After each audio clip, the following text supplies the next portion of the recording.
para ser puntuales, transmitir desde acá. Entonces, listo, bueno, igual ahí vamos a estar todos conectados. Espero que se encuentren bien. Y bueno, vamos a orar para ir iniciando. ¿Listo? Padre, te damos muchas gracias en esta noche, Dios Padre Santo, que nos permites estar unidos en bendición para que cada uno de tus hijos sea preparado en tu palabra, Señor, en estas formaciones del Instituto Bíblico. Seas tú hablando a la vida de cada uno de tus hijos amados, sea tu bendición y tu gracia y tu favor en cada uno de ellos. Gracias, mi Señor y Dios, porque tú eres quien nos da tanto el querer como el hacer. Yo sé que hoy muchos han estado en un día laboral, en unas situaciones de un lado para otro, pero aquí han sacado el tiempo para estar dispuestos, una vez más, a aprender de tu palabra y aprender de lo que tú nos enseñas a través de ella. Le damos gracias al Señor porque nos permite unirnos en esta noche, amados. Vamos a continuar con esta clase que tiene que ver con introducción a la Biblia, y ya hemos tenido algunas clases al respecto, y estábamos viendo introducción al Antiguo Testamento, y ya prácticamente vamos terminando esa parte, pero hoy quise como eh, mirar algo que nos quedó pendiente de aclarar, que yo les prometí que les iba a aclarar. Entonces tiene que ver con lo que ya último que hablamos de Antiguo Testamento. Habíamos dicho que había 3 tipos de predicciones con sus propias conclusiones. Y yo les dije, bueno, después vamos a ahondar un poquito en eso.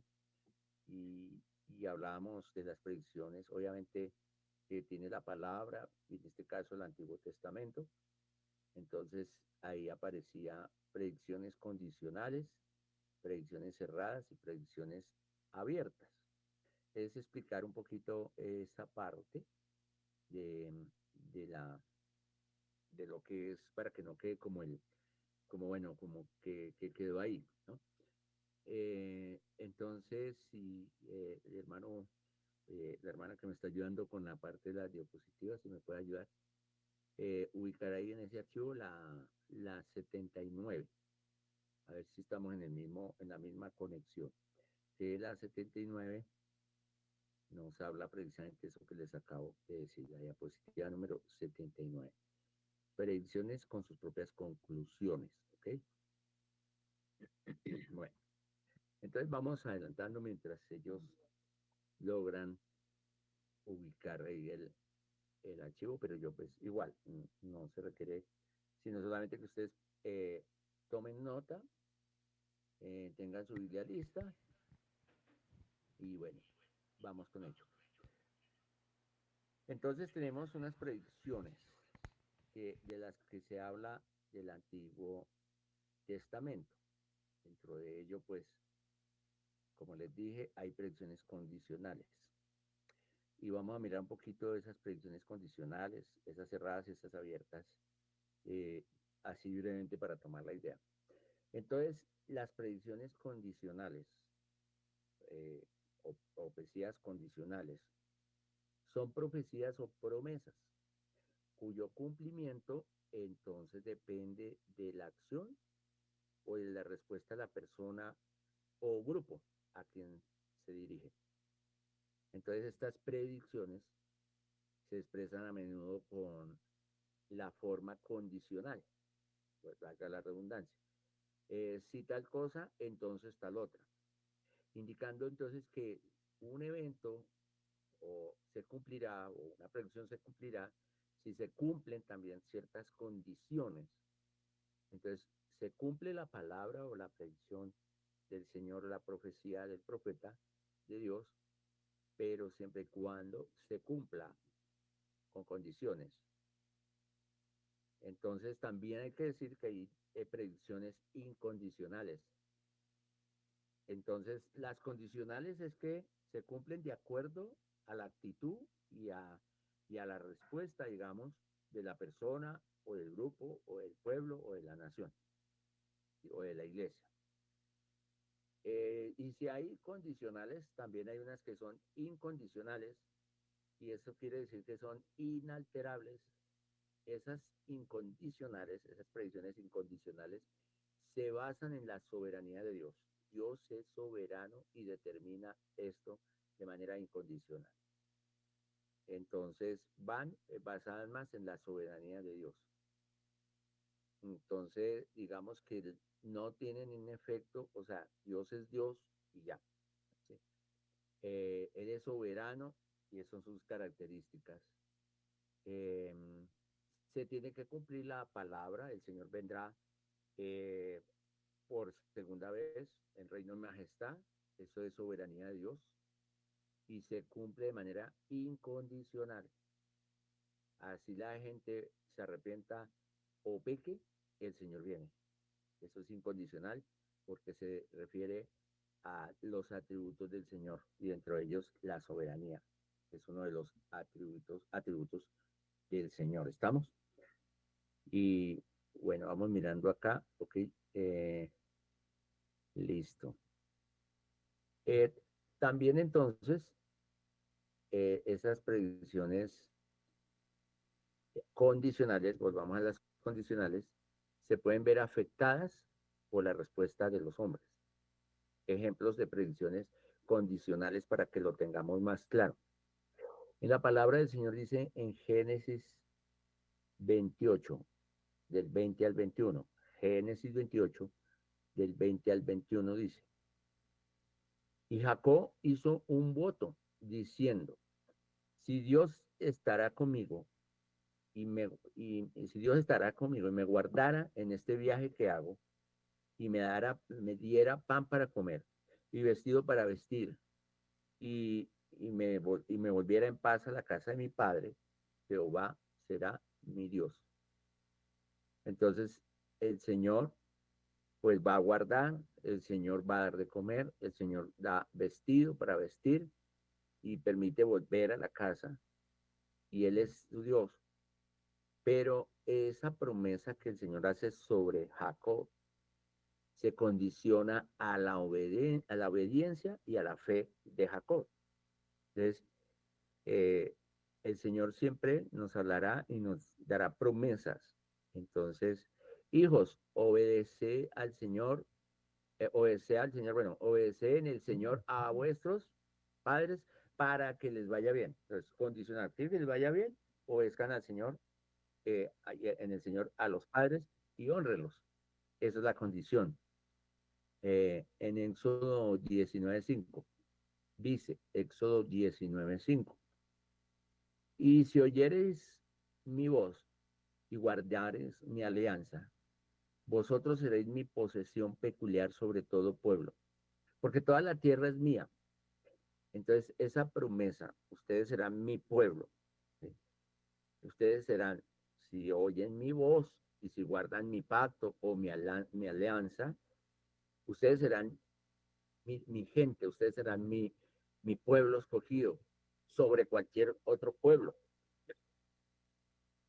Porque toda la tierra es mía.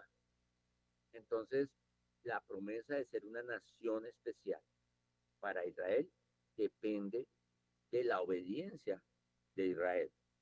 Asimismo, para la iglesia, de esa misma manera. ¿Ok? Bueno, digamos también aquí un poco más detallando esta parte. Entonces,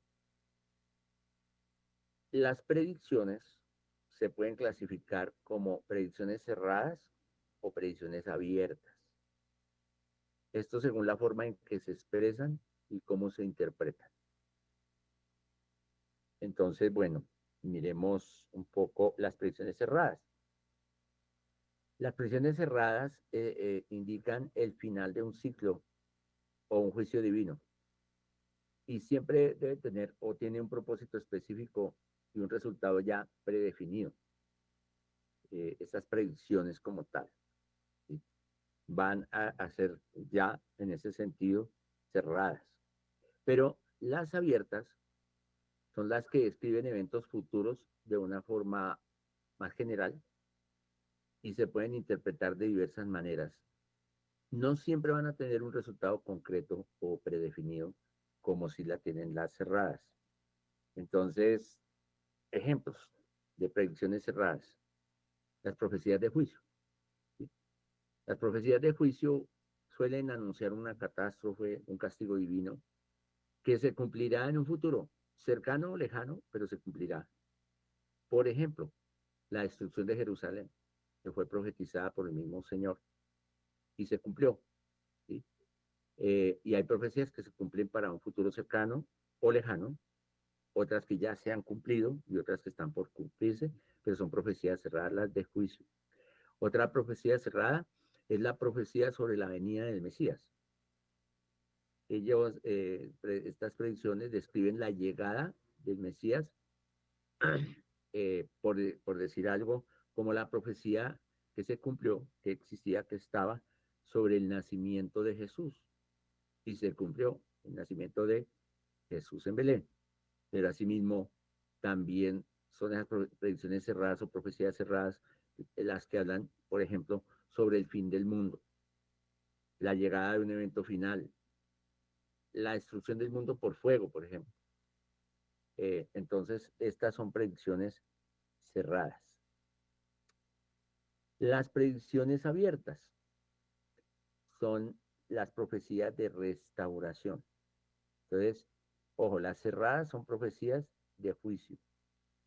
Las abiertas son las profecías de restauración o las predicciones de restauración. Y las predicciones de restauración suelen anunciar la recuperación, por ejemplo, de una nación, de un estado perdido. Por ejemplo, la restauración de Israel, una profecía de restauración abierta que está en camino, que se cumple, está para un futuro y que el Señor ha anunciado. Entonces, siempre las abiertas son restauración. También incluyen transformación. Por ejemplo, la transformación de una nación, de una ciudad, de un individuo, ¿sí? También está implícita allí. También profecías sobre la segunda venida de Cristo, las que suelen anunciar la llegada de Cristo en un futuro incierto, porque el día ni la hora nadie lo sabrá, pero sabemos que vendrá. Entonces, esa profecía sobre la gloriosa manifestación de Cristo en gloria y majestad es una profecía o predicción abierta. Entonces, ya en ejemplos bíblicos como tal, podemos hablar de predicciones cerradas con algunas citas bíblicas, ¿sí?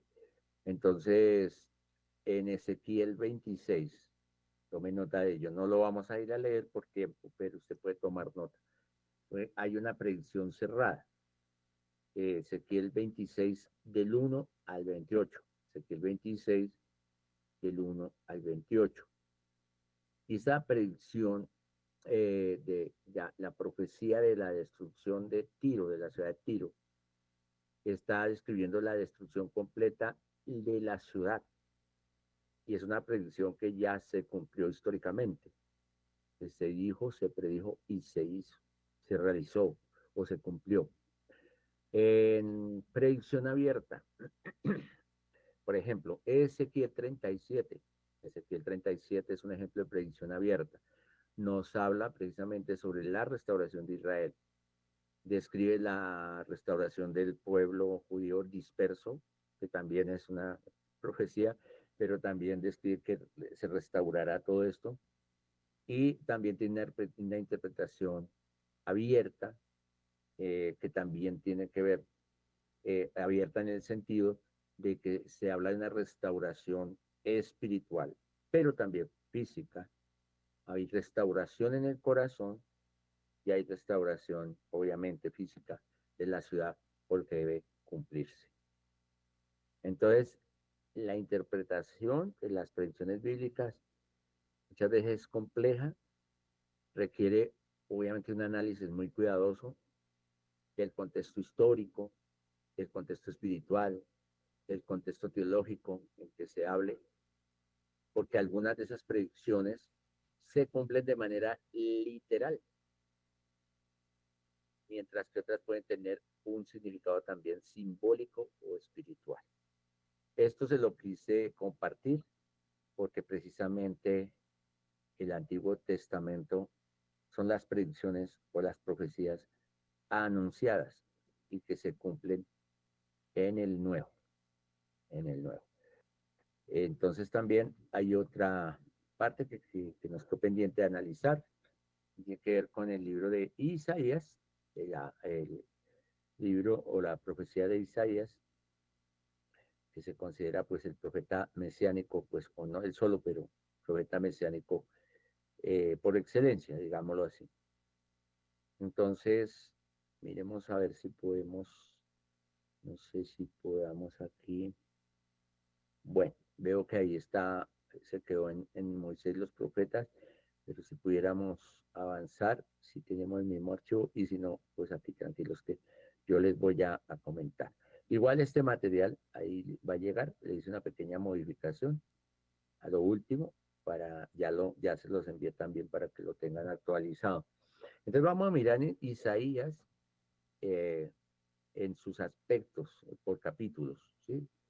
¿Qué aspectos trata Isaías? Entonces, recuerden que estamos cerrando ya aquí con Antiguo Testamento. Entonces, Isaías en del capítulo 1 al 12, nos habla de condenación, arrepentimiento y restauración. Y su mensaje principal es que Dios utilizará el juicio para restaurar a su pueblo. ¿Ve? Entonces son profecías de juicio.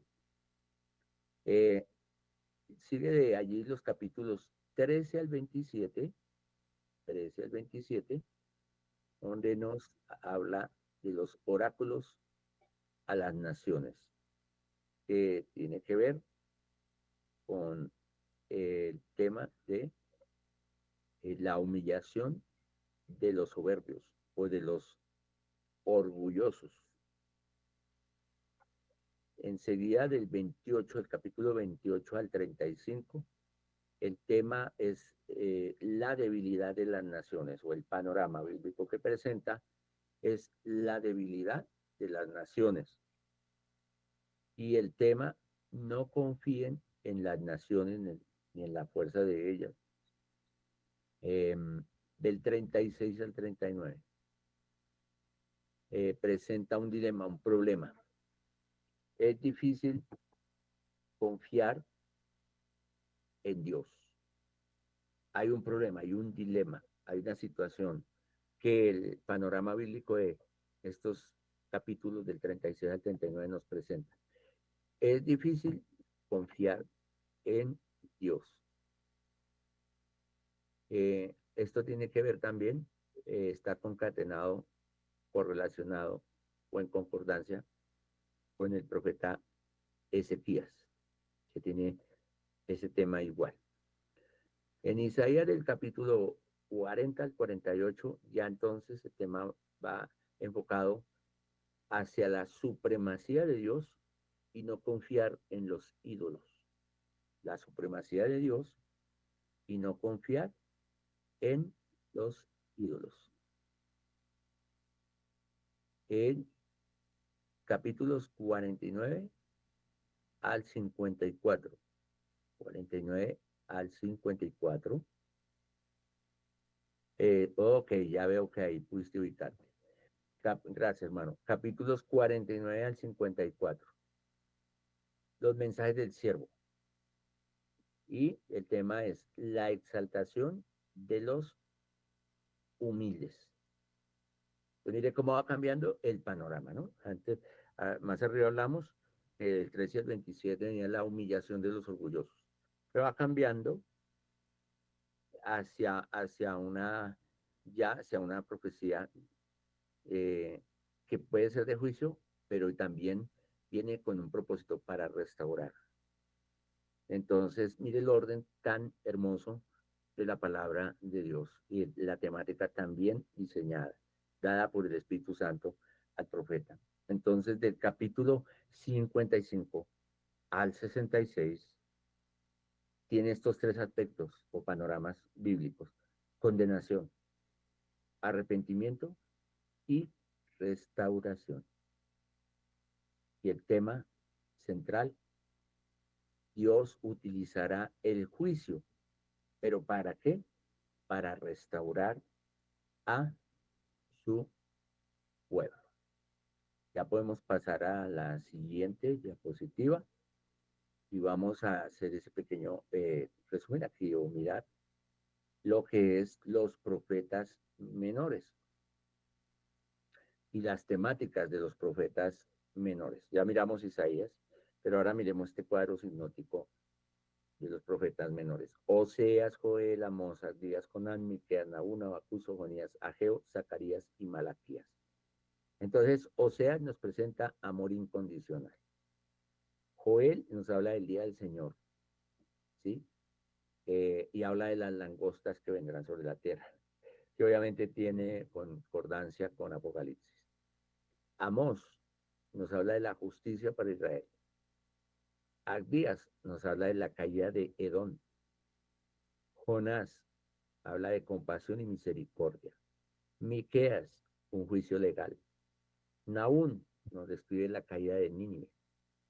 Habacuc nos habla de la intolerancia, de la maldad del pueblo, pero también nos habla de que el justo vivirá por fe, lo cual cita más adelante el autor de Hebreos en Hebreos. Eso lo vamos a ver en el Nuevo Testamento. Sofonías nos habla del día del Señor a nivel universal. Todo ojo le verá. Ageo nos habla de las prioridades para con Dios. Zacarías, en su panorama, nos habla de una esperanza en el Señor. Y Malaquías nos habla de los corazones endurecidos. ¿Listo? Ya este esquema lo habíamos visto, pero nos faltaba completar algo. Sigamos con la siguiente diapositiva, que nos habla del esquema del Antiguo Testamento, que ya habíamos visto el cuadrito, pero nos faltaba señalar algunas de las cosas.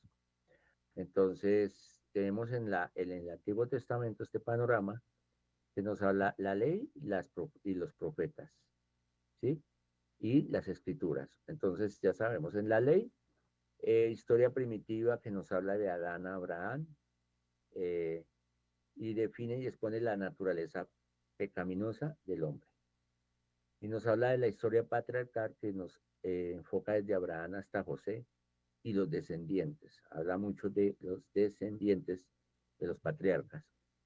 Y la historia llamada la historia del Pentateuco o historia pentateucal, que nos habla de Moisés, Éxodo, Números, Deuteronomio, y nos habla de la bendición de la tierra. Éxodo, historia de la bendición. Levítico, instrucciones. Números, la historia de la tierra. Deuteronomio, instrucciones también. Acuérdense que Deuteronomio es un compendio también de Levítico. Y ya en el otro cuadro vemos los profetas. Entonces, hay profetas como los narrativos. Josué habla de bendición. Jueces, de maldición. Samuel, reino unido. Reyes, reino dividido. Y ya aquí en esta parte, las profecías,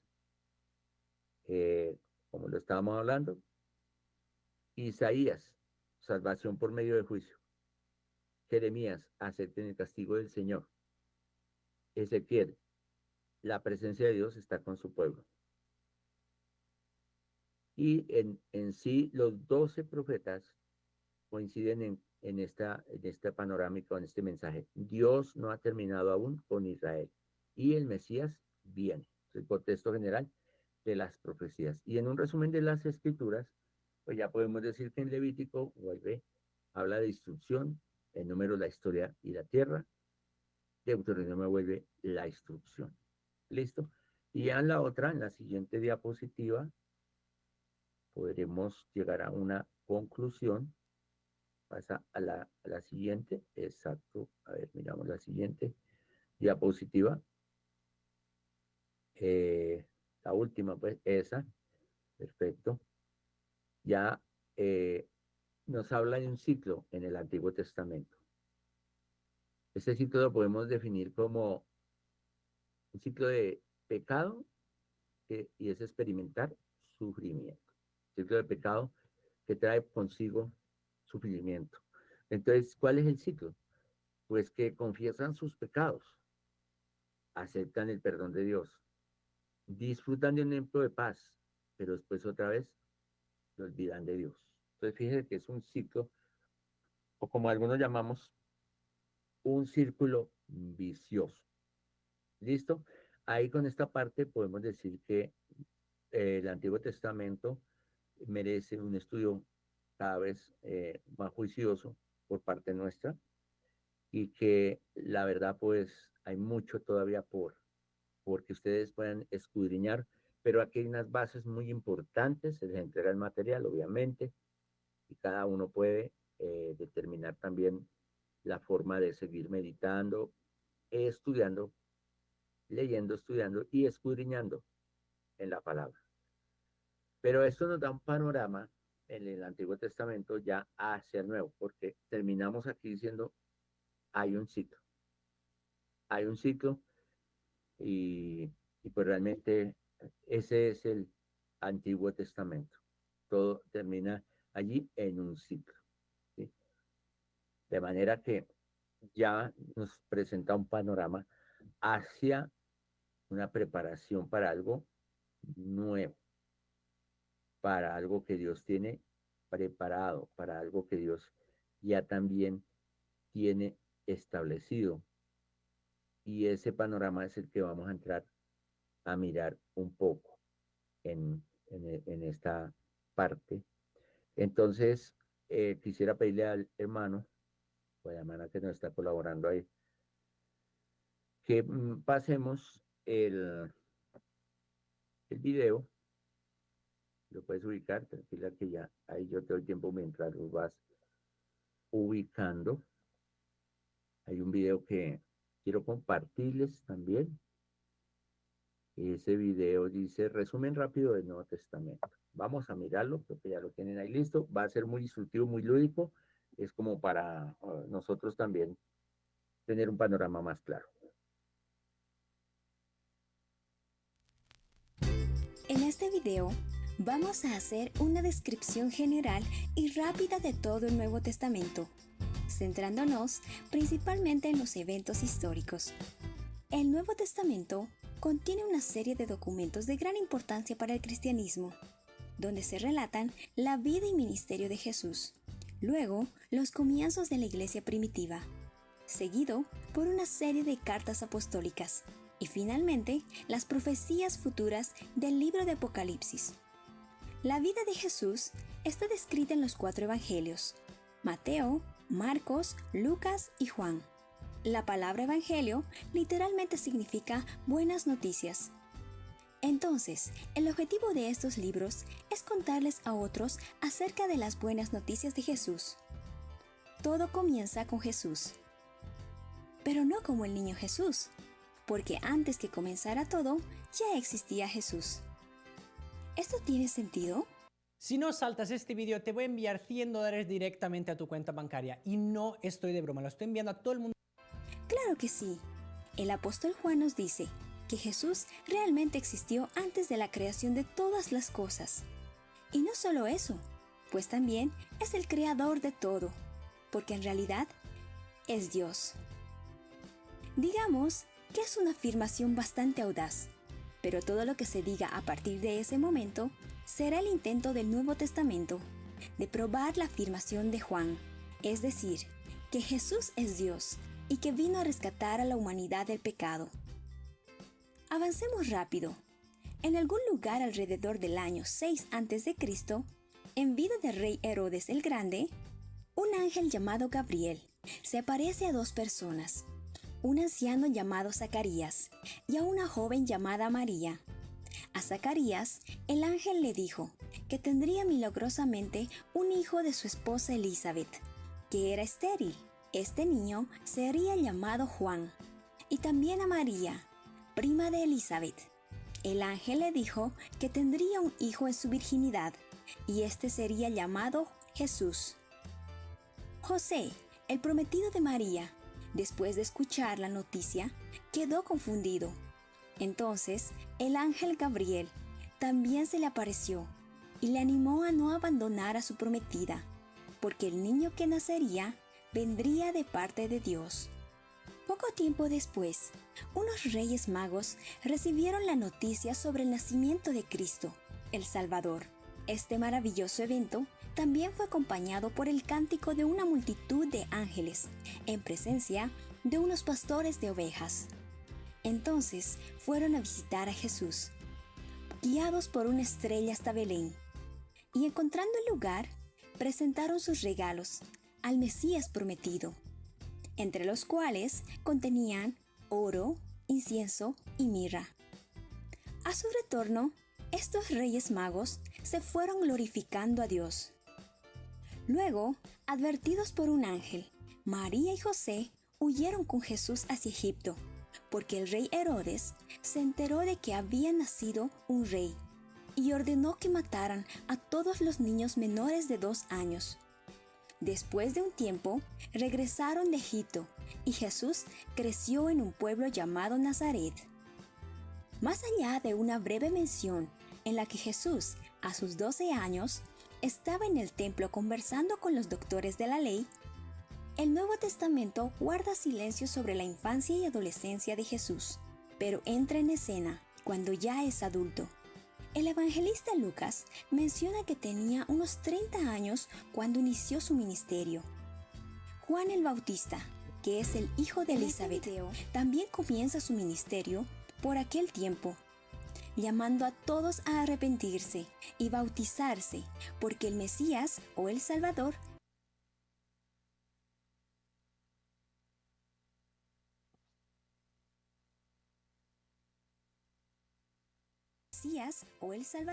ya viene. Alerta de spoiler. Está hablando de Jesús.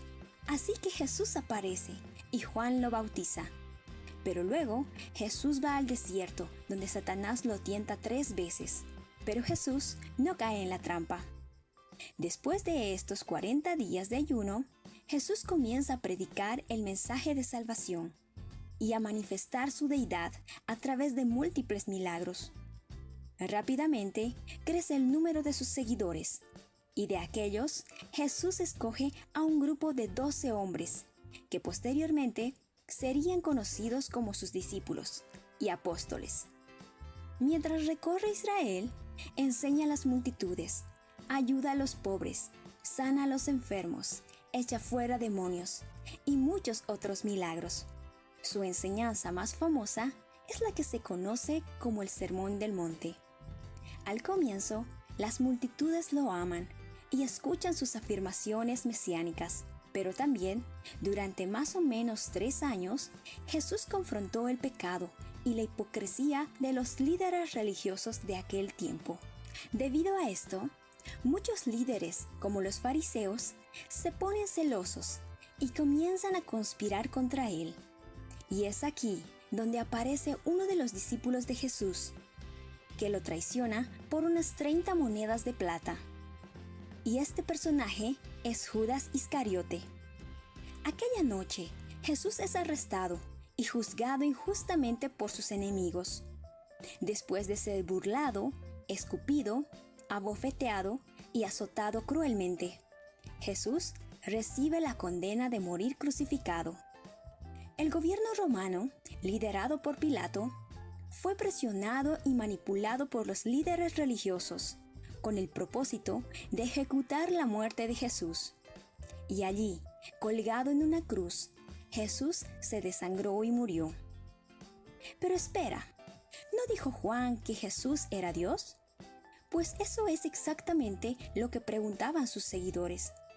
No solo perdieron a un amigo cercano, un mentor o un maestro, sino que perdieron a aquel que proclamó ser el Mesías prometido desde siglos pasados. Y por tanto, perdieron también todas sus esperanzas. Pero 3 días después de que Jesús fuera enterrado en una tumba, unas mujeres fueron a atender el cuerpo, como era la tradición judía. Pero en lugar de encontrar su cuerpo, los evangelios dicen que la tumba estaba vacía y que Jesús había resucitado. Enseguida habló con las mujeres y luego se presentó físicamente a los discípulos. Con una mezcla de temor y asombro, reconocieron su poder divino y por tanto lo adoraron. Ahora bien, el próximo evento sería la ascensión de Jesús a la diestra de su Padre, que está en los cielos. Pero antes de irse, les encomendó una misión, la de ir por todo el mundo y predicar esta buena noticia, para que a través de la fe en Jesús reciban el perdón de todos sus pecados. Y ya que la tarea no sería nada fácil, Jesús enviaría al Espíritu Santo para ayudarles a cumplir la misión. Así concluyen los 4 evangelios: Mateo, Marcos, Lucas y Juan. Luego comienza el libro de los Hechos, que también fue escrito por Lucas, y continúa desde donde lo dejó. Jesús regresa a su Padre, y sus discípulos continúan reuniéndose juntos en espera del Espíritu Santo. Mientras tanto, eligen un nuevo discípulo, llamado Matías, para reemplazar a Judas Iscariote, quien se ahorcó por remordimiento. Luego, esperan en Jerusalén. En Pentecostés, una fiesta judía, Jesús envía su Espíritu para dar poder a sus discípulos, para que hablen con denuedo. Y miles de judíos escucharon el mensaje y creyeron que Jesús es el Cristo. Desde ese momento en adelante, los discípulos comenzaron a ministrar de la misma forma en que lo hizo Jesús. Recorren toda Israel, enseñando a las multitudes, ayudando a los pobres, sanando a los enfermos, expulsando demonios y muchos otros milagros. Los fariseos también comenzaron a hacer lo que mejor saben hacer: tramar contra los discípulos de Jesús. Inmediatamente comienzan a arrestarlos, golpearlos y amenazarlos para silenciarlos.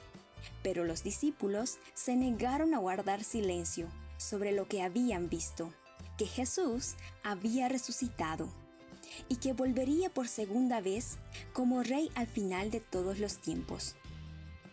La tensión aumenta en Jerusalén y Esteban se convierte el primer mártir por confiar en Cristo. A causa de esta persecución, la iglesia se dispersa, sigue creciendo por todo lugar. Uno de los principales promotores de esta persecución fue un fariseo llamado Pablo, o Saulo de Tarso. Aproximadamente en el año 34 después de Cristo, Pablo viaja a una ciudad llamada Damasco para continuar con la persecución.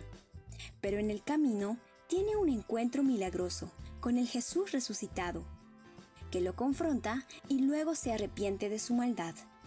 E inmediatamente, Pablo se convierte y se une a la iglesia que anteriormente trató de destruir. Luego, comienza a difundir las buenas noticias con todas las personas que pasan por su camino. Durante la siguiente década, la iglesia siguió creciendo y en algún momento de este periodo se escribió el libro de Santiago para animar a los nuevos judíos conversos a seguir creciendo en su nueva fe. Si bien el cristianismo comenzó en Jerusalén, casi exclusivamente entre los judíos, el mensaje comenzó a extenderse rápidamente, incluso entre aquellos que no eran de linaje judío. Muchos de los líderes del movimiento cristiano celebraron una reunión conocida como el Concilio de Jerusalén para discutir lo que Dios estaba haciendo, ya que siempre habían creído que solo los judíos eran el pueblo elegido por Dios.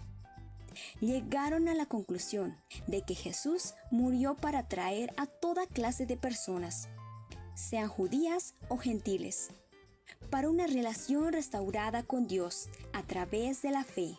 Alrededor de este tiempo y durante la próxima década, Pablo realizó 3 viajes misioneros, difundiendo el Evangelio por todas partes. Su primer viaje lo mantuvo en la esquina noreste del Mediterráneo, yendo de ciudad en ciudad, predicando las buenas nuevas de Jesús.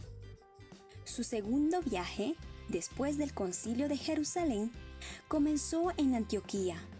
Luego fue al norte y rodeó desde Siria a través de Galacia, Asia Menor, Tracia, Macedonia y luego todo el camino de regreso a Jerusalén. El tercero siguió el mismo camino, similar cuando volvió a visitar las buenas nuevas que había comenzado. Durante estos años, escribió las cartas de Primera y Segunda Tesalonicenses, Primera y Segunda Corintios, Gálatas y Romanos, que fueron escritas a algunas de las iglesias que inició a lo largo de sus viajes misioneros. Alrededor del año 60 después de Cristo, Pablo regresa a Jerusalén y es arrestado debido a la influencia de los fariseos sobre el gobierno. Pablo va a la corte y es deportado a Roma, donde le espera un juicio bajo arresto domiciliario. Pablo finalmente ha llegado al epicentro del mundo conocido, el corazón del Imperio Romano. Mientras todo esto sucede, el apóstol Pedro escribía su primera carta. Ahora bien, es importante destacar que mientras Pablo estuvo en prisión, aprovechó el momento para escribir las cartas a los Efesios, Filipenses, Colosenses y una más breve a Filemón. Posteriormente, también escribió a Tito y 2 cartas a Timoteo. Aunque en la Biblia no se relatan todos los detalles del ministerio de Pablo, podemos acudir a los registros de la tradición eclesiástica, los análisis historiográficos y exegéticos, para señalar que aproximadamente en el año 67 después de Cristo, Pablo fue decapitado por su fe, y en este mismo periodo de tiempo se escribieron Segunda Pedro, Hebreos y Judas. Entre los años 90 al 95 después de Cristo, el apóstol Juan escribió la primera, segunda, tercera de Juan y el libro de Apocalipsis, con el propósito de consolar a los cristianos perseguidos y para recordarles la consumación de todas las cosas con la segunda venida de Jesús, quien ahora ya no es descrito como el siervo sufriente, sino como el león de la tribu de Judá, que vuelve para establecer su reino con vara de hierro y obviamente juzgar a su archienemigo Satanás, juntamente con todas las huestes demoníacas y todos aquellos que amaron más las tinieblas que la luz. Así concluye el relato del Nuevo Testamento. Nos vemos en el próximo video, donde seguiremos subiendo materiales bíblicos que te sean útiles. No olvides suscribirte a este canal y dejarnos saber tu opinión al respecto. Y si te gustó nuestro trabajo, regálanos un me gusta, comparte este material y activa la campanita de notificaciones para enterarte de nuestros próximos videos. Ok, listo, muchas gracias, hermano.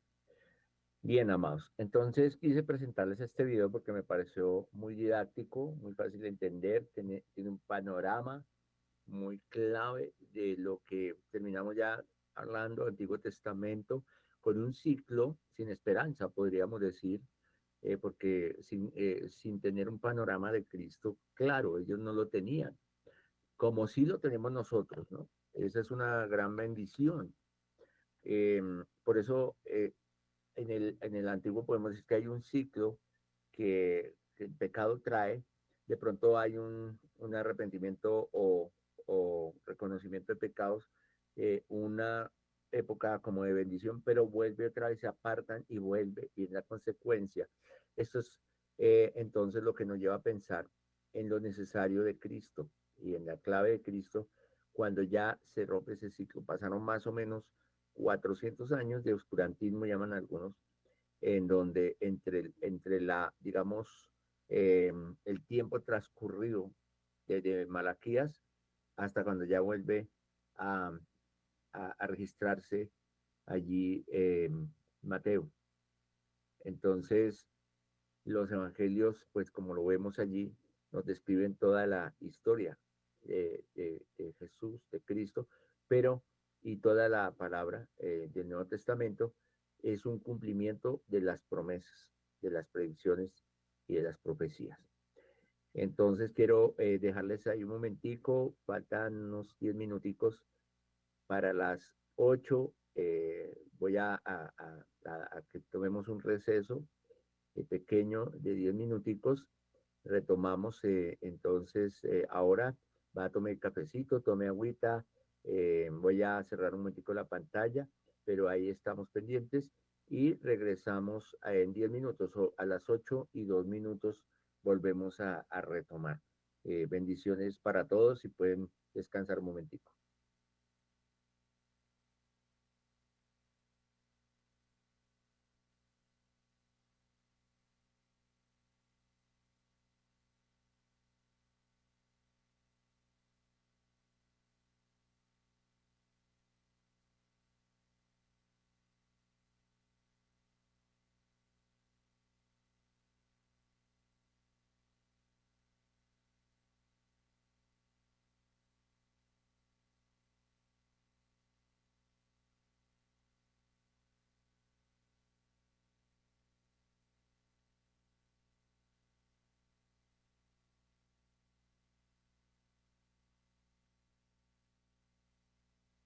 Hoy puedo danzar con libertad, porque soy su hijo, porque soy su hijo.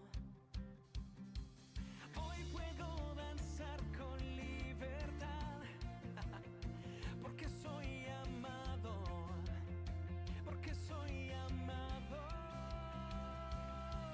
Yeah.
allí saldré victorioso. Mi lamento cambiaste por danza, ya no hay tristeza, solo alabanza. Mi lamento cambiaste por danza, ya no hay tristeza. Yo danzo, danzo, danzo, danzo, danzo, danzo en el proceso y grito, grito, grito, grito, grito, grito. No moriré, doy vueltas, vueltas, vueltas, vueltas, vueltas, vueltas. No me avergüenzo, hay fiesta, fiesta, fiesta, fiesta, fiesta, fiesta en el desierto.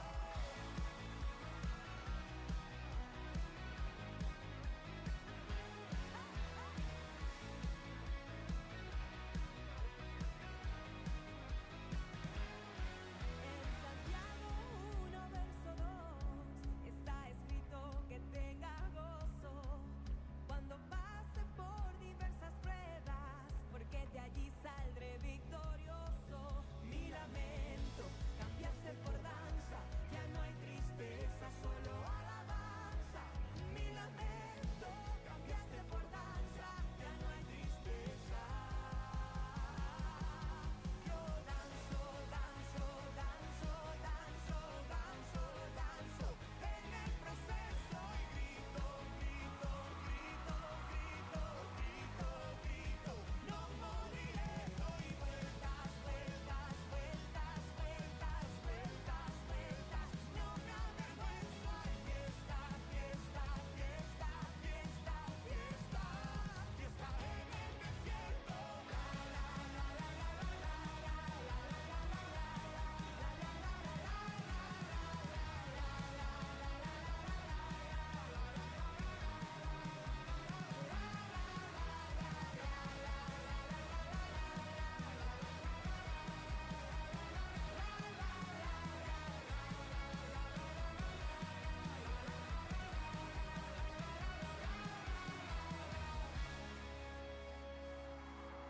Aunque venga la enfermedad, mientras viva te alabaré. Aunque mis labios quieran callar, mientras viva te alabaré. Aunque el desierto me quiera secar, mientras viva te alabaré. Aunque la higuera no florezca, mientras viva te alabaré. Y aunque venga la enfermedad, mientras viva te alabaré. Aunque mis labios quieran callar, mientras viva te alabaré. Aunque el desierto me quiera secar, mientras viva te alabaré. Aunque la higuera no florezca, mientras viva te alabaré. Mi lamento cambiaste por danza, ya no hay tristeza, solo alabanza. Mi lamento cambiaste por danza, ya no hay tristeza. Yo danzo, danzo, danzo, danzo, danzo, danzo en el proceso y grito, grito, grito, grito, grito. No moriré, doy vueltas, vueltas, vueltas, vueltas, vueltas, vueltas. No me avergüenzo, hay fiesta, fiesta, fiesta, fiesta, fiesta, fiesta en el desierto.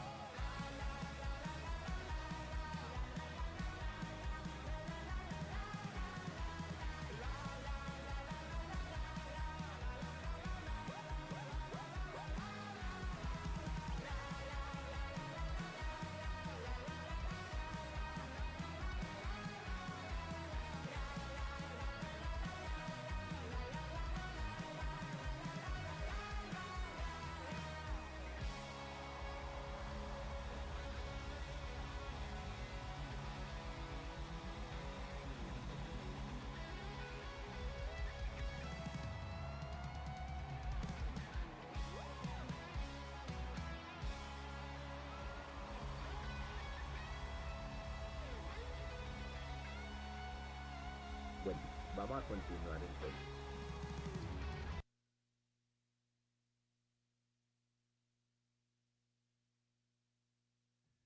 Listos. Muy bien, mi hermano, muchas gracias. Espero que ya hayan podido tomar cafecito. Eh, listo, vamos entonces ya el video nos sirvió bastante. Tenemos como un contexto general. Son cosas que la mayoría de nosotros ya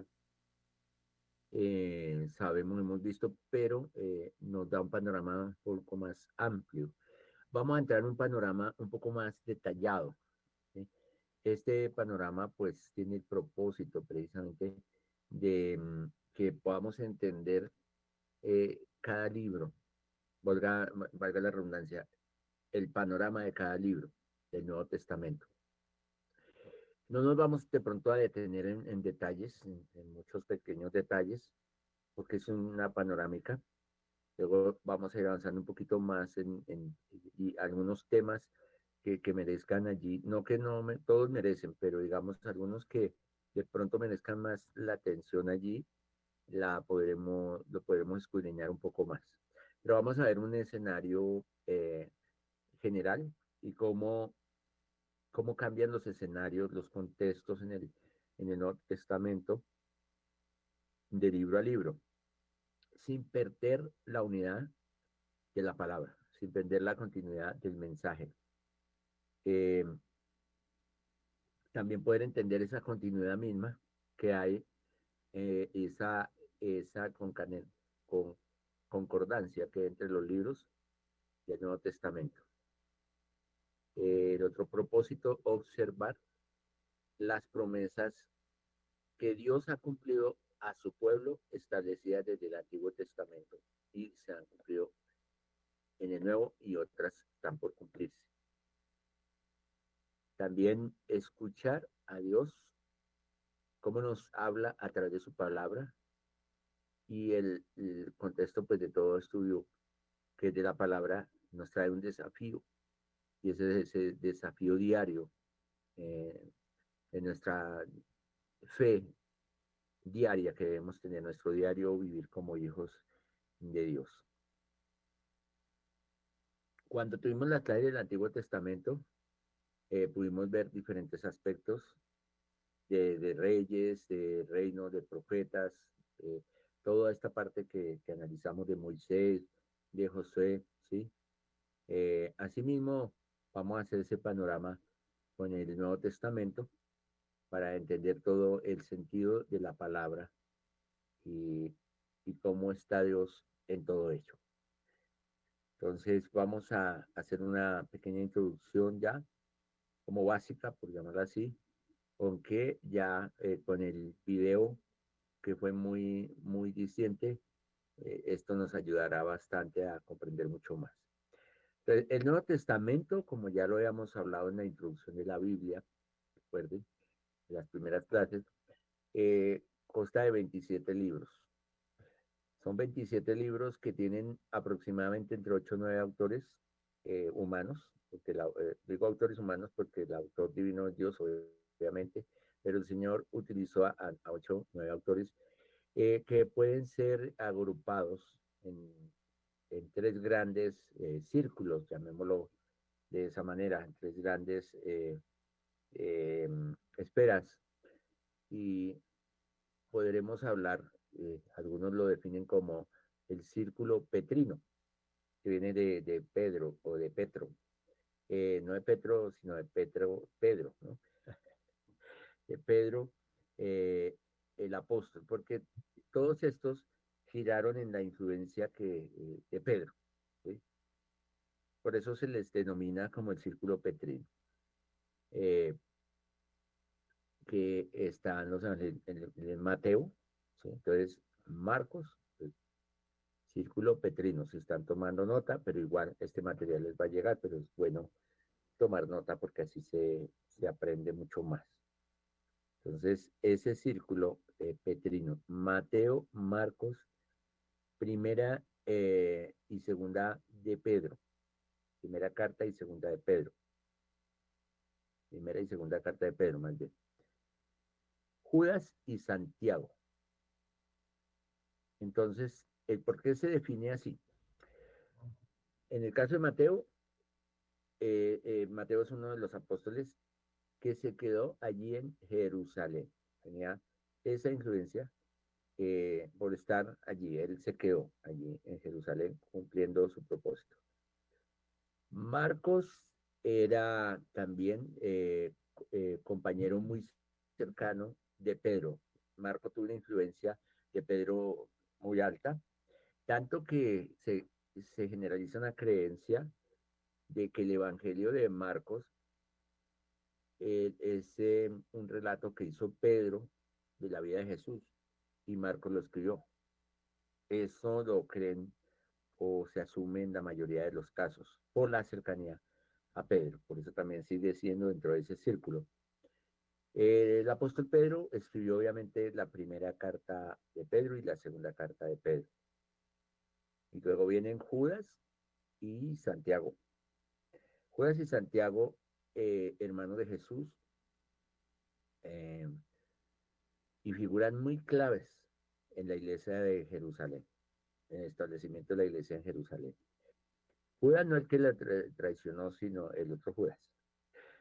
Judas también recoge muchos temas en su evangelio, recoge muchos temas de la segunda carta de Pedro. Como los confirma, los recoge, los usa y los confirma, digámoslo así.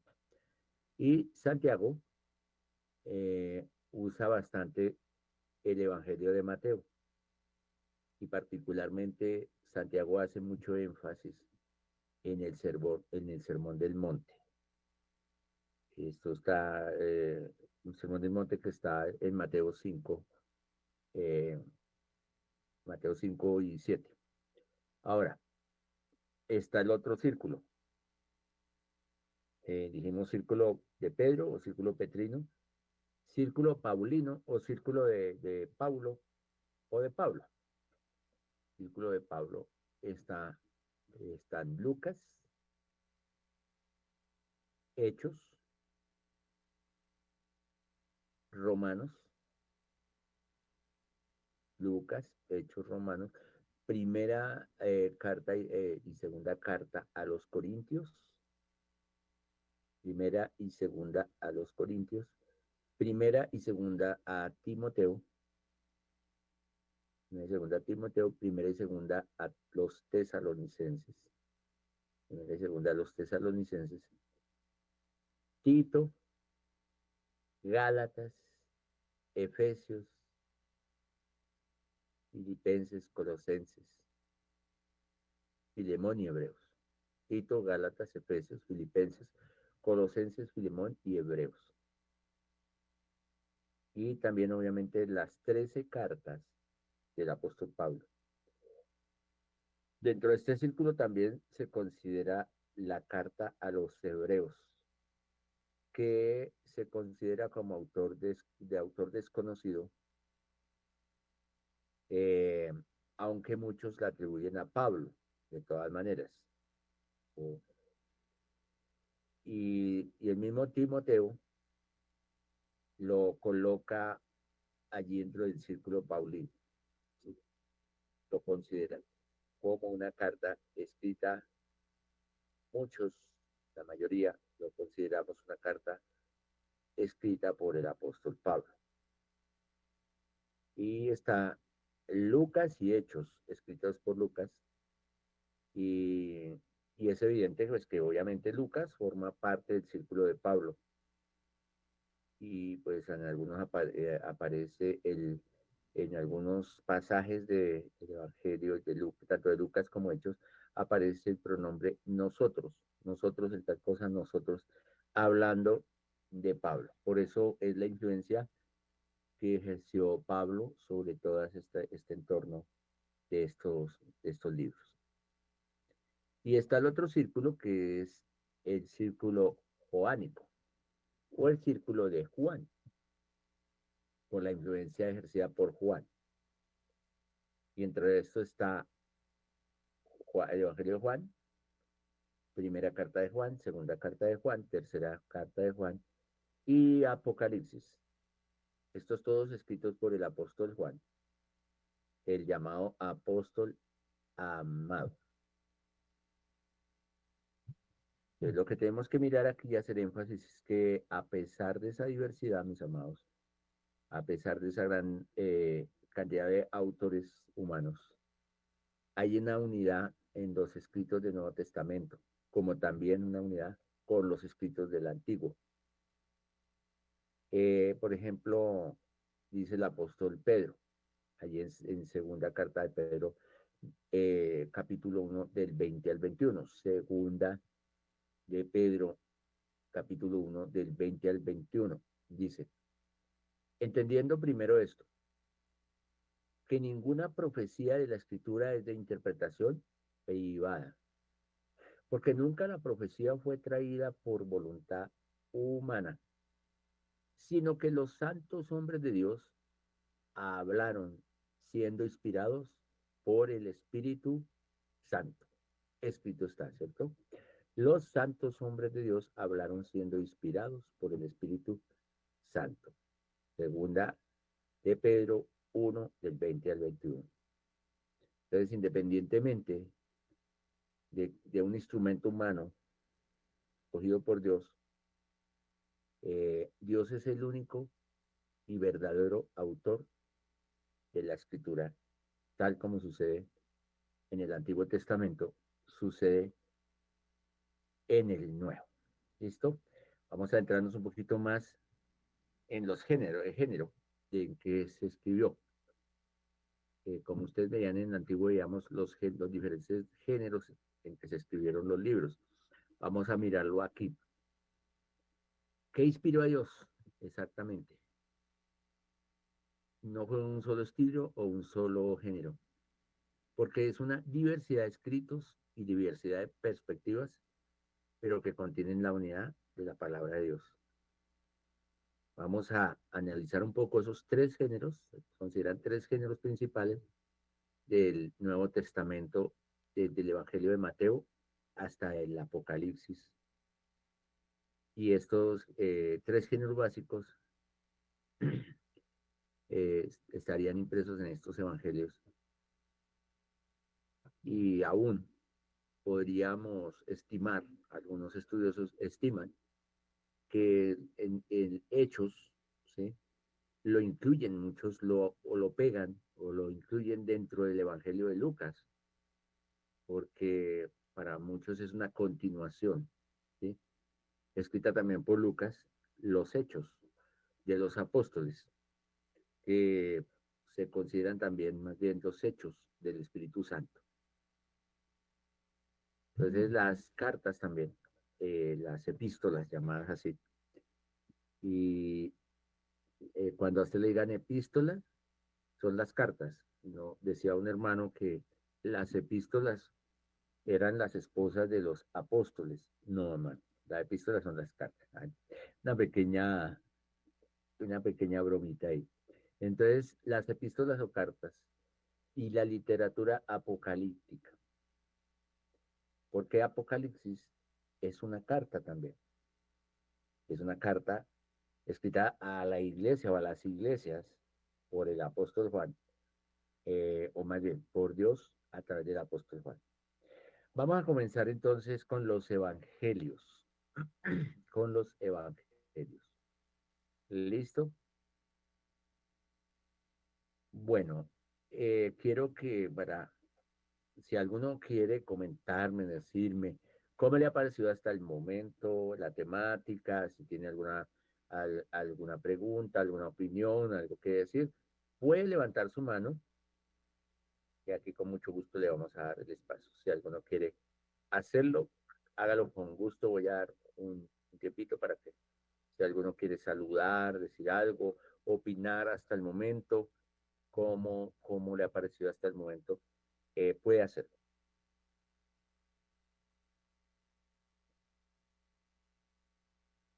Bueno, yo los veo a todos como calladitos, como juiciositos. Espero que no se me estén durmiendo, que estén tomando atenta nota. Estos temas son un poquito densos, por eso trato de darles ese manejo, pero sé que también así mismo el Señor les está ministrando y hablando a cada uno de ustedes. Bien, entonces, como están un poquito tímidos, continuamos. Entonces, miremos los evangelios y el libro de los Hechos. Empecemos por pensar en esto, lo que nos decía el video. La palabra evangelio.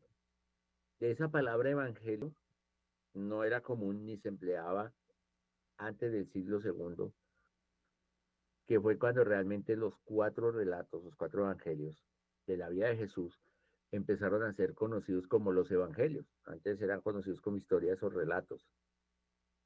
Y probablemente esto pues empezó a usarse luego en la palabra evangelio como con un significado, buena nueva. ¿Sí? Entonces, eso ya lo veremos en otros estudios también, que evangelion o buenas nuevas es una palabra derivada del griego.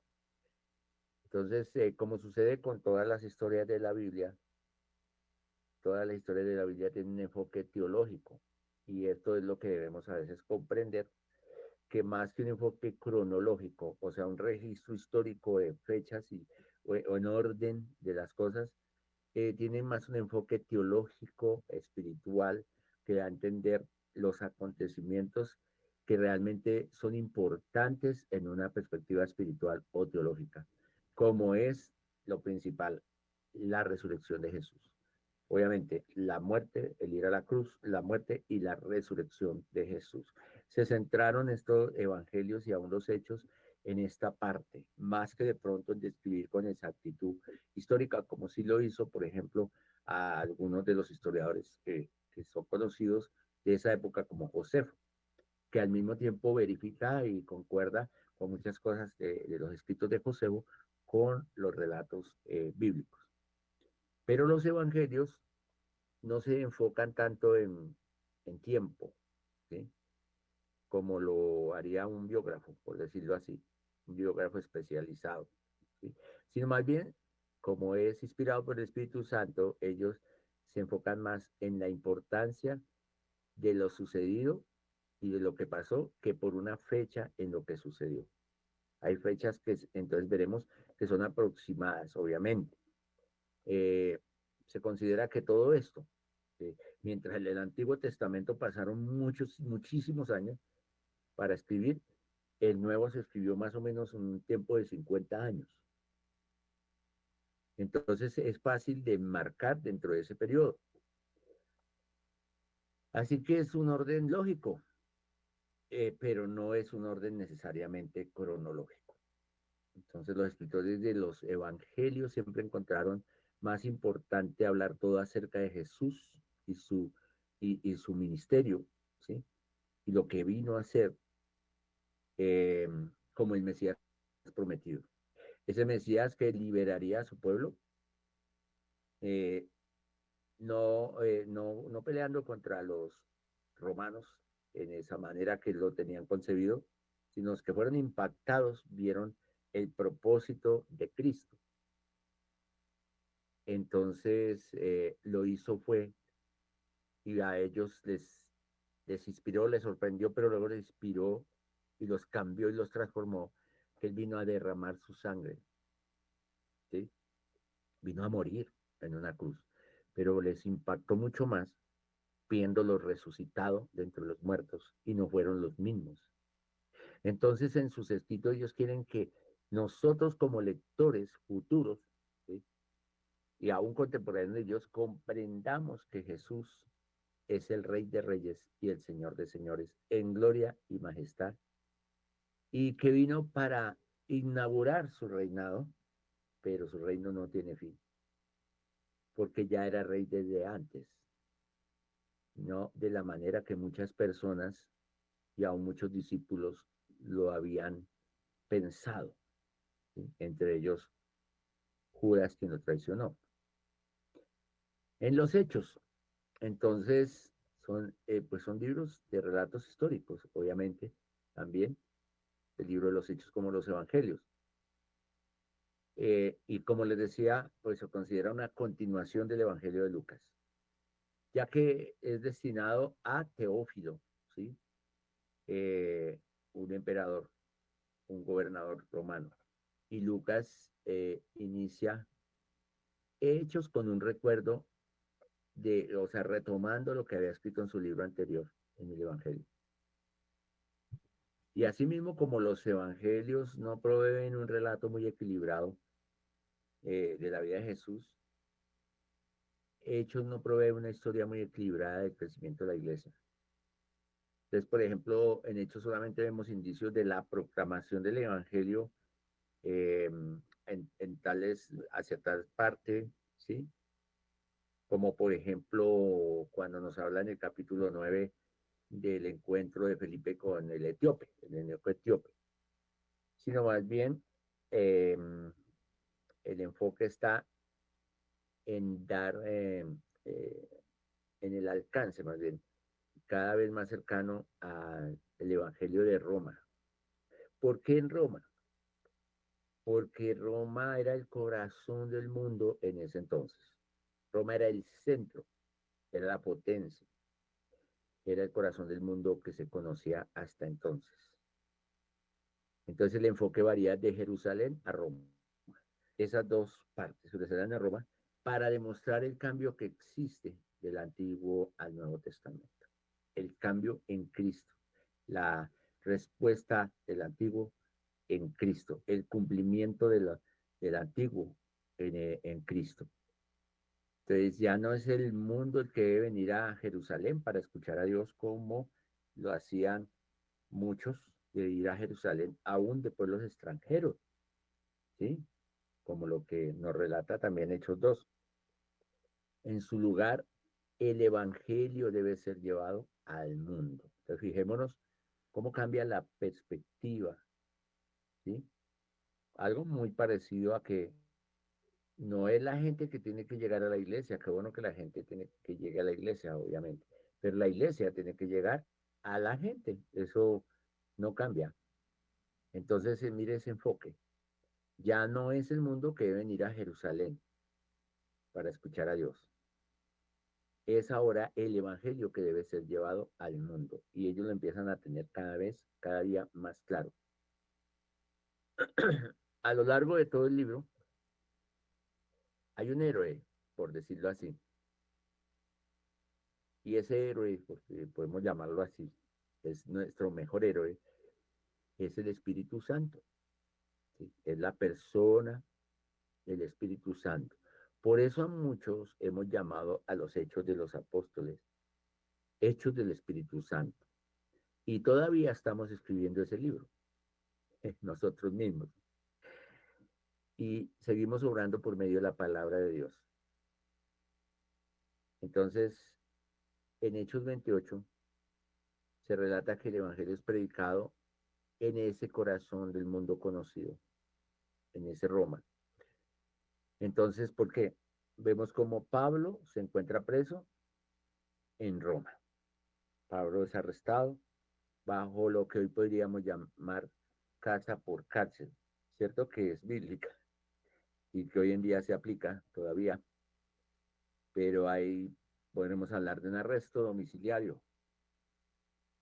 Pablo está ahí, pero el Evangelio es libre, porque durante 2 años Pablo permaneció allí en una casa alquilada y en ese precioso momento que él supo aprovechar, él recibió a todos los que venían a verlo y con valentía y sin impedimento ninguno predicó el reino de Dios y enseñó acerca del Señor Jesucristo. O sea, fue un periodo propiciado por Dios para que se extendiera este evangelio. Ahora miremos un poco las cartas o epístolas. Las epístolas son historias que nos llevan a través de los libros del Nuevo Testamento, los 5 primeros libros. Eh, para muchos cristianos están allí, pero también pues hay una concordancia muy exacta de la palabra en el Antiguo Testamento. Cuando se referencian, por ejemplo, los salmos y los proverbios. Entonces, las epístolas o cartas tienden a ser los libros más leídos de la Biblia. Y generalmente pues se utilizan muchísimo y se siguen utilizando actualmente. Las razones pues son obvias, tienen un propósito y tienen aplicaciones establecidas para la función de la iglesia. Pero hay algo, hay un peligro que se puede presentar en la interpretación de las cartas que muchas veces no podemos interpretar sin tener en cuenta el contexto histórico, el contexto cultural, el contexto aún espiritual. Entonces, muchas veces podemos tomar las cartas como unos resúmenes para la Biblia. O sea que, bueno, solamente pues dime cómo debo vivir como cristiano y no entremos en detalles. Pero resulta que muchas veces sí toca entrar en detalles para dar una correcta interpretación a estas cartas. Por eso tenemos que escudriñar y no solamente decir, Corintios dice esto, pero ¿por qué en Corintios dice esto? ¿Cómo era el contexto en Corintios? Eso es lo que vamos a tratar más o menos de poder abarcar, pero también ustedes pueden hacer sus investigaciones. Yo sé que muchos de ustedes son estudiosos y ya lo han hecho. Y entre más se aborde este tema y se profundice, pues muchísimo mejor. Entonces, el enfoque se caracteriza, o sea, el enfoque con que haya cada carta, no ignorar el valor de esa escritura, sino también indagar para comprender la enseñanza de esas cartas en su momento y cómo ahora son aplicables para nuestro tiempo. Entonces, estas cartas pueden ser ocasionales para determinada ocasión, como dice la palabra, o generales. Esas ocasionales o cartas escritas, escritas ocasionalmente para un tiempo particular, o para un tiempo particular y para una iglesia particular, en una situación particular y con un propósito particular. Te vuelvo a decir, eh, las epístolas o cartas ocasionales son cartas escritas en un tiempo particular para una iglesia particular, en una situación particular y con un propósito particular. Ahora, las epístolas generales son cartas escritas de una manera más amplia, una manera amplia a grupos de iglesias y no solamente a una o dos, sino que se pueden dirigir a los cristianos en general, que son las cartas generales. Entonces, ahí tener en cuenta siempre esto. Muchas cartas, obviamente, tienen rasgos ocasionales como rasgos generales. Entonces, es decir, el autor de las cartas puede hablar de una ocasión en algo en particular, como también hablar algo general para la iglesia. Y entonces ahí es donde empezamos a comprender muchos mensajes, para no cerrarlos ni sesgarlos, para comprender de esta manera el, el contexto. ¿Ok?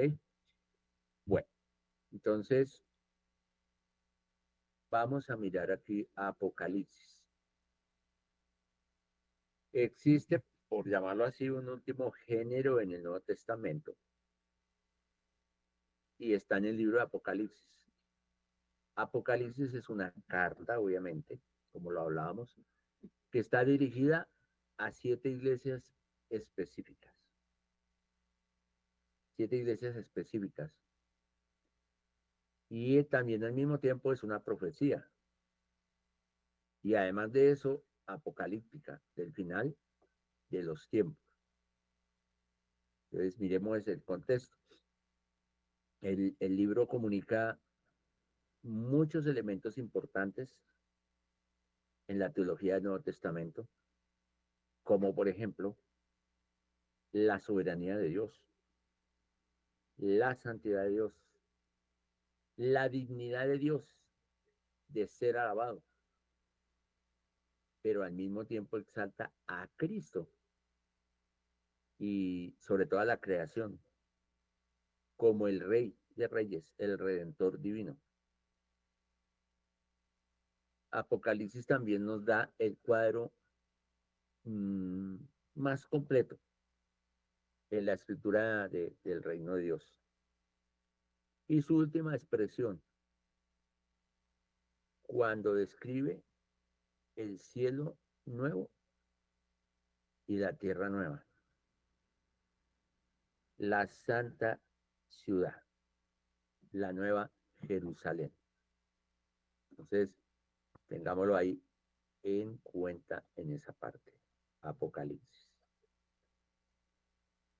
El mensaje del Nuevo Testamento. Entonces, ¿cómo es su mensaje? Miramos mensaje general, ¿no? Entonces, ¿cuál es el mensaje? Vimos los tipos de libros o sus géneros, pero ¿cuál es el mensaje que comunican en conjunto? El objetivo del Nuevo Testamento es entender que Dios ha cumplido sus promesas del Antiguo Testamento en Cristo y por lo tanto podemos confiar en Él. Y podemos mirar el Nuevo Testamento también a través del lente de las promesas que Dios ha hecho, ha cumplido y seguirá cumpliendo. Las promesas que Dios ha hecho, ha cumplido y seguirá cumpliendo. Entonces miremos, por ejemplo, Cristo. Cristo como tal. Ya dijimos que el Nuevo Testamento son promesas cumplidas. Ahora, ¿por medio de quién se cumplieron esas promesas? Obviamente, por medio de Cristo. Por medio de Cristo se cumplen las promesas del Antiguo Testamento en el Nuevo. Y a medida que vayamos considerando el Nuevo Testamento, entonces podemos ver que Dios ha cumplido su promesa más importante. ¿Cuál es su promesa más importante?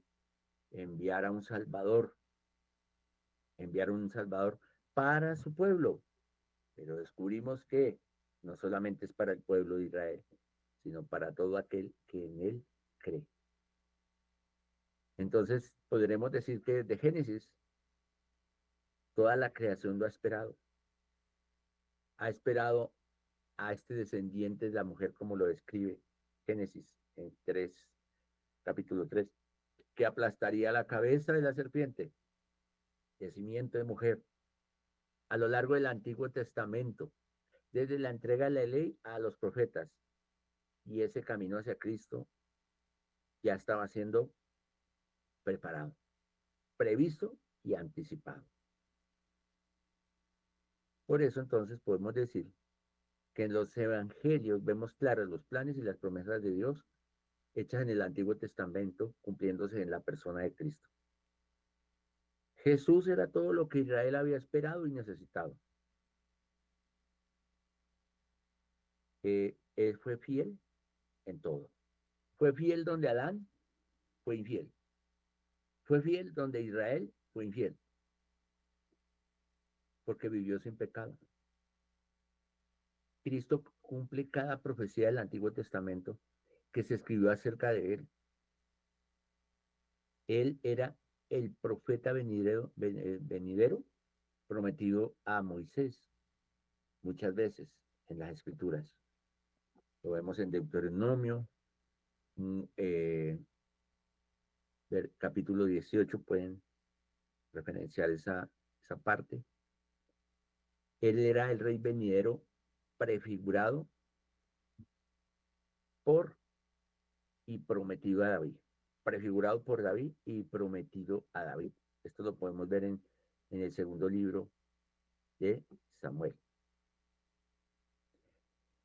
Él era el hijo del hombre, de quien se habló en Daniel 7, del 13 al 14. Él era o es el siervo sufriente, que Isaías dijo sería traspasado por nuestras transgresiones. Isaías 53, lo describe. Él es el Mesías que Zacarías predijo, que sería rechazado para luego regresar y ser recibido por su pueblo y reinar sobre ellos. Todas estas profecías y muchas más nos permiten leer los relatos en Mateo, Marcos, Lucas y Juan, y podríamos decir a color, porque antes había visto de manera borrosa, de pronto digamos blanco y negro, pero ahora se ve a color, mucho más claro. A ver, cuenta como una mejor resolución, antes no se veía tan claro, ahora se ve claro y nosotros tenemos el privilegio de observar ese panorama a través de las escrituras del Nuevo Testamento. Cuando se continúa leyendo en el relato de Lucas, de la iglesia primitiva, ¿sí? Relato de Lucas, me refiero a Hechos, vemos las promesas de Dios cumplidas a través de Cristo. No estaban destinadas exclusivamente estas promesas solo para Israel. Hay un panorama que se hable, y entonces ya se entiende que va hacia los gentiles, como también el mismo Señor lo estableció y lo demostró, estando con los discípulos. Él ha venido para establecer un pueblo que no fuera identificado por una herencia nacional, por una herencia geográfica, tradicional, étnica, sino por un futuro en común que ha establecido eternamente en los cielos a todo aquel que cree en Cristo. Entonces en Hechos vemos que la iglesia de Cristo se expande mediante la presencia del Espíritu Santo. Entonces podemos leer cualquiera de los relatos de los evangelios, aprender todo lo que necesitamos, comprender acerca de por qué Jesús vino, cuál debe ser nuestra respuesta a él. Eh, Vemos que Dios proveyó varios evangelios, Dios lo permitió así, para enfatizar diferentes aspectos del Cristo glorioso. Y cada uno es dirigido a audiencias particulares, específicas, como ya lo habíamos dicho. Ahora vamos a entrar un poquito más. Mateo, por ejemplo, hace énfasis en el cumplimiento de las profecías por parte de Jesús, ¿sí? Mateo hace ese énfasis más claro, porque habría de ser algo importante para los lectores judíos, porque los judíos esperaban el cumplimiento de las profecías. Entonces puedes leer el libro de Mateo comprendiendo que quién es Jesús a la luz de todo lo que se ha estudiado o lo que ha acontecido en el Antiguo Testamento. Marcos se tiende a registrar, como ya lo habíamos hablado, el relato de Pedro de Cristo para los cristianos romanos en una época en que los apóstoles estaban siendo asesinados, perseguidos, apresados. Era vital para la iglesia de ese entonces, la iglesia primitiva, tener un evangelio registrado. Por eso Marcos registra. Acuérdense que Marcos era muy juicioso para los registros por su oficio anterior. Entonces, Marcos observa cómo cambia el escenario de un acontecimiento a otro, se aleja de los detalles específicos, pero ayuda a entender detalles muy importantes, globales, por decir así, generales. Por eso es necesario que leamos todos los diferentes evangelios con esta signosis. Lucas, el evangelio de Lucas, como Hechos también, parece tener una mente, tener como en mente una audiencia más gentil, hacia los gentiles, porque enfatiza el hecho de que Cristo no solo vino por los judíos, sino por todos los que se arrepentan y crean en él. Y más adelante continúa para registrar esa propagación del evangelio en la iglesia del primer siglo.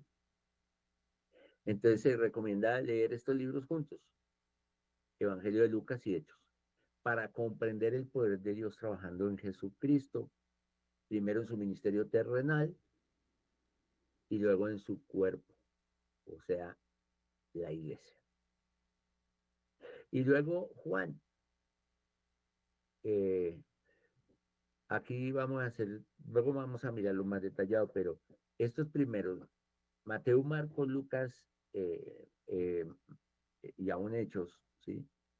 Em, Mateo, Marcos y Lucas se consideran sinópticos, son los llamados evangelios sinópticos, porque tienen un esquema muy parecido, aunque un enfoque a uno en particular, pero son muy parecidos en cuanto a su esquema a Cristo. Pero luego se considera el Evangelio de Juan como en esa parte que hace Juan como el discípulo amado, se enfoca en el amor de Cristo, en la deidad de Cristo, para asombrarnos el Evangelio de Juan. Por eso muchos recomendamos cuando una persona va a empezar a leer la Biblia, ¿cómo empieza a leerla? Empieza por el Evangelio de Juan, porque se considera que es Cristo conquistándote con su amor, cautivándote con su amor y para Él, porque revela ese amor y revela la deidad de Cristo. La obra de Jesús mientras estuvo en la tierra como un ser humano, pero su amor sobre todas las cosas. Ese es el enfoque en este caso. Ahora vamos a mirar un poco esta parte de el pueblo del nuevo pacto, el nuevo pacto. Entonces, Nuevo Testamento, nuevo pacto. Cristo por medio de quien, pues primero, Cristo, por medio de quien las promesas del Antiguo Testamento, vuelvo y repito, se cumplieron. Les hago énfasis en esto porque lo debemos tener muy claro. Pero también trata eh, este Nuevo Testamento acerca del pueblo de Dios. También enfoca al pueblo de Dios a quien Dios le ha cumplido esas promesas. Hasta la venida de Cristo. Una relación con Dios siempre se tenía, o sea, esta primera venida de Cristo, siempre se tenía una relación con Dios de manera sacrificial que se había establecido, como lo vimos ya en la ley del Antiguo Testamento. Quiere decir que una persona no podía acercarse a Dios por sí misma, debía recurrir a los sacerdotes, al sumo sacerdote, a los sacerdotes. Y además de eso, la presencia de Dios estaba vinculada primero y principalmente con el tabernáculo, más adelante con el templo de Jerusalén. Pero la venida de Cristo inauguró una forma muy distinta de comunicarse con Dios, el Padre. Entonces Jesús indica desde muy temprano en su ministerio que las cosas están a punto de cambiar. Y allí en Juan 2:19 al 22 enseña que los mecanismos de mediación entre Dios y el hombre ya no serán a través de sacrificios de animales en un templo físico ubicado en Jerusalén, sino a través de Cristo. Por eso, el escritor de Hebreos nos ayuda a comprender cómo funcionaría esto cuando él escribe en Hebreos, y vamos a citar aquí Hebreos 9, del 11 al 15. Voy a permitir aquí leerlo. Hebreos 9, del 11 al 15. ¿Qué nos dice Hebreos 9, del 11 al 15? Pero estando ya presente Cristo, sumo sacerdote de los bienes venideros, por el más amplio y más perfecto tabernáculo, no hecho de manos, es decir, no de esta creación, y no por sangre de machos cabríos ni de becerros, sino por su propia sangre, entró una vez para siempre en el lugar santísimo, habiendo obtenido eterna redención. Porque si la sangre de los toros y de los machos cabríos y las cenizas de la becerra rociadas a los inmundos santifican para la purificación de la carne, cuánto más la sangre de Cristo, el cual, mediante el Espíritu Eterno, se ofreció a sí mismo sin mancha a Dios. Así limpiará vuestras conciencias de obras muertas para que sirváis al Dios vivo.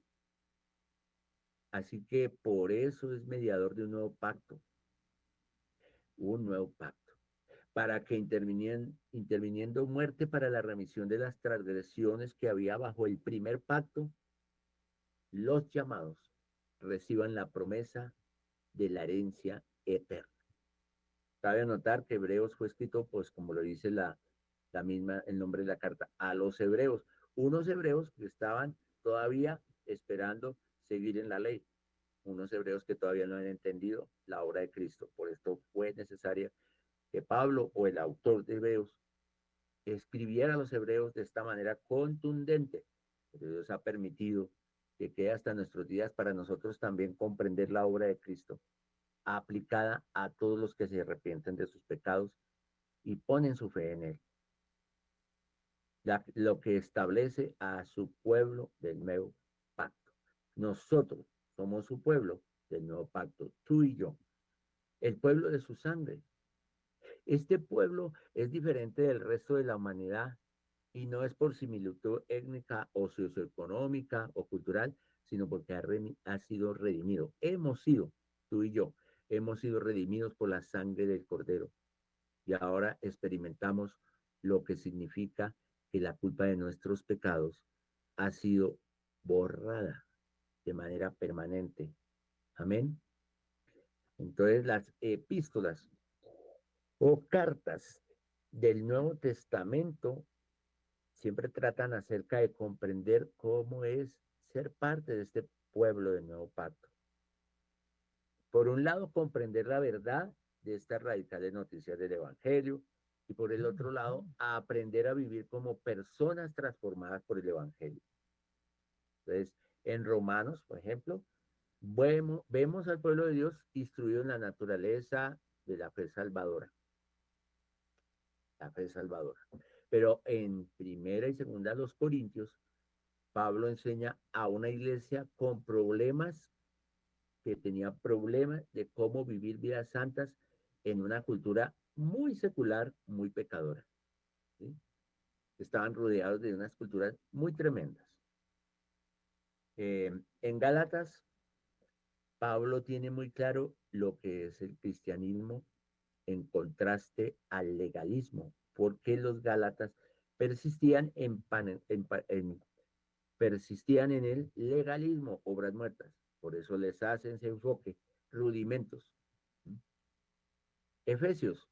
Efesios provee una teología hermosa de la naturaleza y el propósito de la iglesia. Filipenses.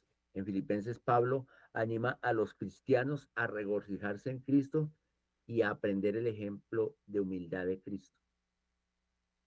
En Colosenses, parecida a Efesios, enseña las implicaciones de la supremacía de Cristo. Y en Tesalonicenses, Pablo enseña a los tesalonicenses o los de Tesalónica cómo prepararse para la segunda venida de Cristo.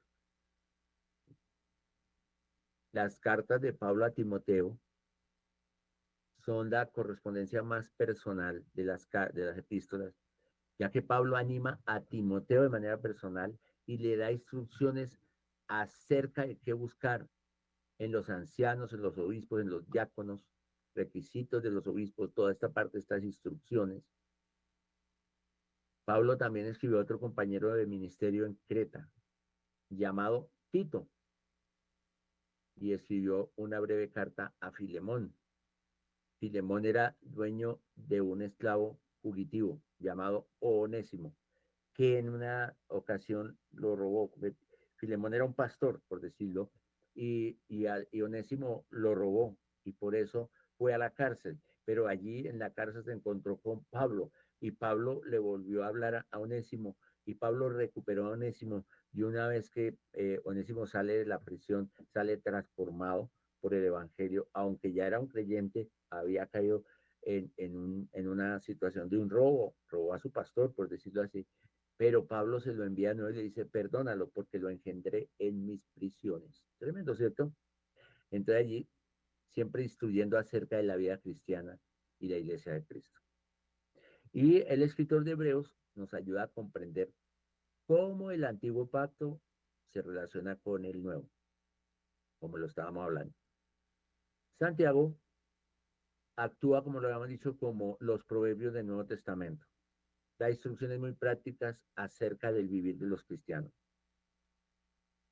Pedro, quien sería crucificado por seguir a Cristo, escribe a los primeros cristianos acerca del soportar los sufrimientos y la persecución por causa de Cristo. Y Juan escribe 3 cartas, además de su evangelio, ayudando a los cristianos a batallar contra las herejías primitivas de la naturaleza de Cristo.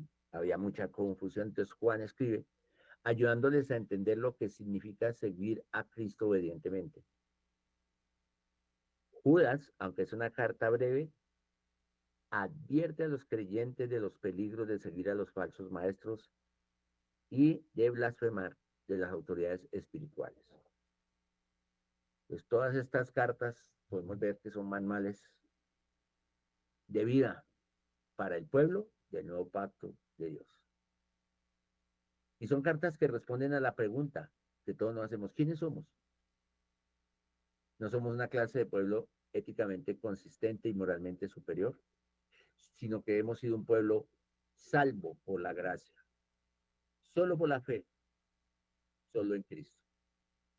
Estas cartas, estos escritos del Nuevo Testamento, nos ayudan a entender cómo es vivir la vida corporativamente, o sea, la vida de iglesia, la vida como cuerpo, el poder corporativo que existe, como lo estamos haciendo ahorita aquí nosotros, de diferentes congregaciones, tal vez o de 2 o 3, pero somos el cuerpo de Cristo, el poder corporativo de la oración. En agradecimiento a esa salvación, como iglesia, de una manera que proclamemos el carácter de Cristo, el carácter de Dios a un mundo que está en la expectativa de nosotros. Nuestro testimonio, el carácter de Cristo. Y ya viene la nueva creación. Entonces, el Nuevo Testamento trata acerca de Cristo, de su nuevo pueblo del pacto, y acerca del cumplimiento final de sus promesas. Entonces Cristo enseña a sus discípulos a orar: venga a tu reino, hágase tu voluntad, como en el cielo, así también en la tierra. Desde la creación, desde el inicio de la creación, Dios ha tenido la intención de tener criaturas hechas a su imagen, que lo adoren y lo representen correctamente. Ese es nuestro desafío. El pecado y la justa ira de Dios contra el pecado. Esto quebró esa perfección, ese plan divino. Sin embargo, entonces la historia de la Biblia, la historia de esta creación que vemos llegando a un fin por medio de Cristo, es que Dios establece un nuevo reino que no solo reemplaza el Edén, sino que lo supera. Y así el Nuevo Testamento culmina con una visión de este futuro apocalipsis. La visión de Juan de la nueva creación futura en el apocalipsis ve al pueblo de Dios viviendo en la ciudad de Dios para siempre. El final será como el principio, solo que mejor. El huerto del Edén de algún modo será restaurado. Dios habitará con su pueblo. Toda la ciudad celestial presentada en Apocalipsis como un cubo perfecto nos recuerda al lugar santísimo en el tabernáculo del Antiguo Testamento. El lugar santísimo, que representaba la presencia de Dios en la tierra, también tenía la forma de un cubo. Solo que ahora ese cubo celestial no está restringido a los sumos sacerdotes una vez al año, como en el antiguo Israel, sino que todos los hijos de Dios entramos en su presencia y vivimos con él para siempre en la eternidad. Entonces el Nuevo Testamento y toda la Biblia nos ayudan a comprender el pasado a nosotros mismos y las vidas que vivimos hoy, el futuro y la manera en que debemos relacionarnos con Dios. Y así en el Nuevo Testamento vemos claramente cómo Dios ha hecho de todas sus promesas un sí y un amén en Cristo. Eso mismo nos da fe para confiar en Él mientras esperamos esa redención de nuestros cuerpos en este mundo. y la última morada del hombre con Dios, en la cual están todas sus promesas. Esto, amados hermanos, debe ser motivo de mucho gozo para nosotros y, por decirlo así, un gran combustible para la fe, para seguir caminando en Cristo. De manera que les invito a que oremos para cerrar. Y demos gracias a Dios por este tiempo. Espero que el Señor les haya hablado a través de la palabra, a través de esta clase, y que sigamos avanzando en el propósito sin desmayar, mis amados. Sigue con tesón, sigue en ese propósito, en ese llamado que Dios ha hecho sobre tu vida. Padre, yo te doy gracias por la vida de cada uno de estos amados hermanos que hoy se han unido a esta clase. Señor, por tu palabra y por lo que nos has enseñado en el día de hoy. Perseveramos en ti, Señor, con las promesas del nuevo pacto y sabiendo que en ti todo se cumple, Señor amado. Hoy te pedimos que seas tú en nosotros y en cada uno de nuestros propósitos y el propósito que tienes con cada uno de nosotros, con nuestras familias, ministerios y demás. Señor, estamos en tus manos y te damos gracias. Amén y amén. Bien, mis amados hermanos, eh, vamos después a continuar otra parte, ya como una conclusión del Nuevo Testamento. Les bendigo en el amor de Cristo, que tengan un buen descanso. Shalom, shalom.